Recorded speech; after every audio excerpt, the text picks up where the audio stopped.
എന്റെ first time ആയിരുന്നു ഇവിടെ. എനിക്ക് ഭയങ്കര ഇഷ്ടപ്പെട്ടു. ഭയങ്കര സ്പീഡായിരുന്നു. ഞാൻ തന്നെ ഞെട്ടിപ്പോയി.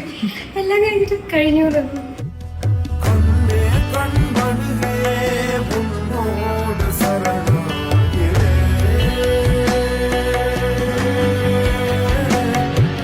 പെട്ടെന്ന് കഴിയുക, അതും നന്നായിട്ട് ചെയ്ത് പെട്ടെന്ന് കഴിയുക. ചുമ്മാ എന്തെങ്കിലും അല്ല.